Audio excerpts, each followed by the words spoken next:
Kali ini kita bakalan mau mengenal CDI, ECU, dan remapping pada kendaraan sepeda motor.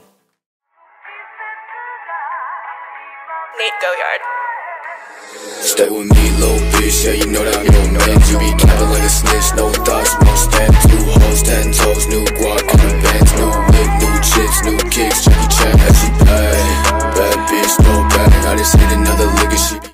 Disclaimer dulu ya, bahwa dua video yang akan aku tayangkan ini bukan mengajarkan kalian untuk cara pasangnya atau cara settingnya, tapi ini lebih mengajarkan kalian untuk memahami dasar dari produk yang akan aku bahas, yaitu CDI dan juga ECU, termasuk dengan dasar pengertian dari remapping. ECU dan CDI itu sebenarnya alat yang serupa tapi punya konsep kerja yang berbeda. Bisa dibilang ini adalah otaknya dari kendaraan bermotor. Tapi yang akan aku bahas khusus ini adalah sepeda motornya aja ya. Ibaratnya nih, kalau kalian yang lagi pilih-pilih pacar ya, atau sedang mencari pacar ya, kalau dapet nih yang bener, sudah pasti bakalan kayak mendukung apa yang kalian kerjakan. Tapi kalau dapat pacar yang salah, itu kayak kalian tuh ya kayak digoblok-goblokin, dibabu-babuin, dan wah, pokoknya sama sekali tidak ada efek positifnya, tapi efek negatifnya.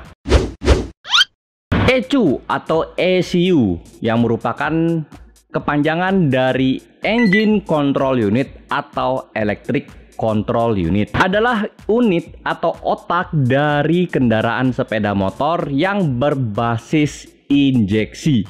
Tugasnya adalah sebagai pusat dari semua sistem yang ada di sepeda motor, di mana data-data yang ada di dalam sepeda motor itu bisa diolah sedemikian rupa sehingga motor dapat berjalan dengan semestinya. Bisa dibilang ya, ECU itu bukan cuma ngatur mesin aja ya, tapi hampir semua kelistrikan itu dia bisa ngatur loh. Jadi ECU itu benar-benar yang wow. Makanya kalau ECU itu bisa dibilang kabelnya banyak banget, karena ya bisa dibilang kalau dari sumber-sumber yang aku baca itu ya, selain mesin, dia juga mengatur dari perangkat elektronik, juga bisa dari kontrol traksi, juga bisa dari keamanan motor. Jadi wow, banyak banget ya, termasuk sensor-sensor di motor kalian. Jadi bisa dibilang lebih rumit. Makanya aku tadi sudah bilang di video sebelumnya yang pembahasan CDI, itu CDI dan ECU itu sebenarnya mirip tapi konsep kerjanya berbeda. ECU standar itu sebenarnya bisa di remapping atau di upgrade, yang bertujuan untuk meningkatkan performa motor sekitar 5-10%. Tapi bisa berisiko overheat ya, atau merusak ECU itu sendiri karena over remapping atau over programming. Jadi pastinya ada risikonya, ada bahayanya. Jadi kalau kalian mau remapping, silakan pikir 2 kali dulu untuk remapping ECU standar kalian. Tapi nggak usah khawatir ya, karena kalau kalian nggak mau remapping atau reprogram ECU kalian, itu ada 2 alat untuk bisa ngehack ya, atau ngebajak ECU kalian itu dengan aman tentunya. Yang pertama adalah open looper ya. Nah, untuk open looper ini sebenarnya barang yang paling murah dan paling sederhana untuk bisa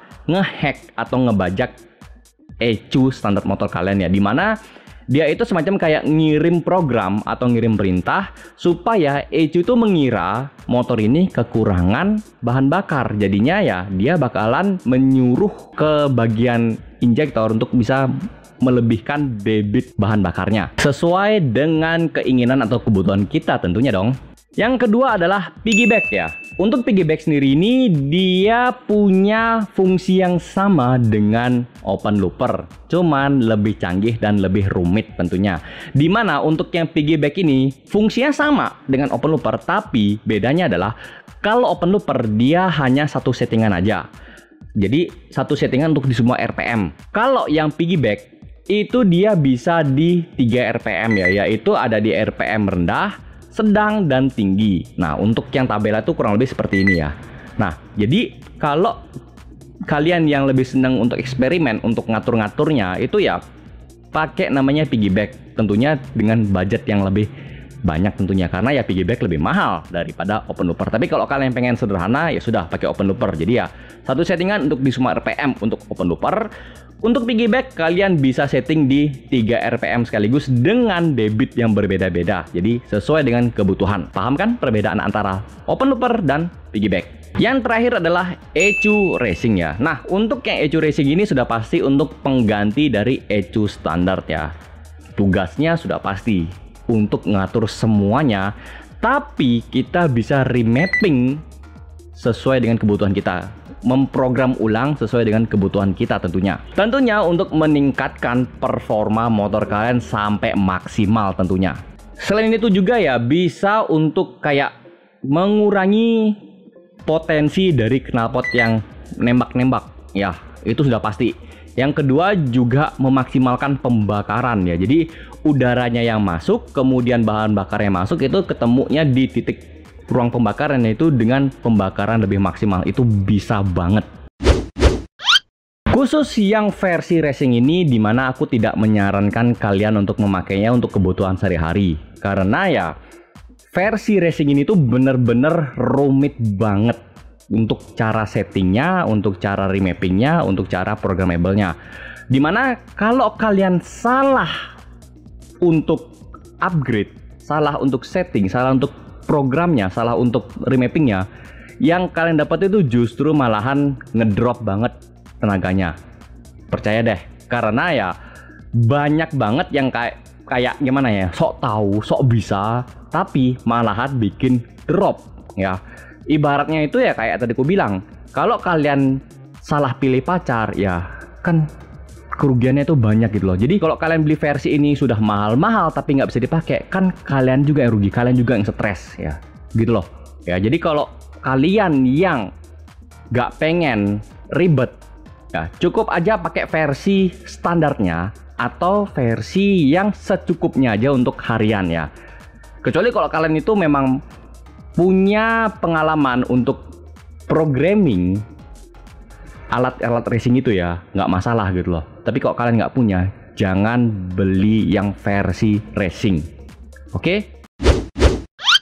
Sekian dulu untuk penjelasan kali ini, semoga bermanfaat buat kalian. Kalian yang tertarik mengenal channel ini lebih dalam, silakan aja langsung subscribe dan nyalakan lonceng notifikasinya. Tekan tombol like pada video ini, ketik pertanyaan atau pernyataan kalian di kolom komentar, dan share video ini ke teman-teman kalian. Terima kasih sudah nonton video ini sampai selesai. Aku Andrea Farens, izin pamit dan sampai jumpa di video aku yang lainnya. Keep safety riding and enjoy your ride.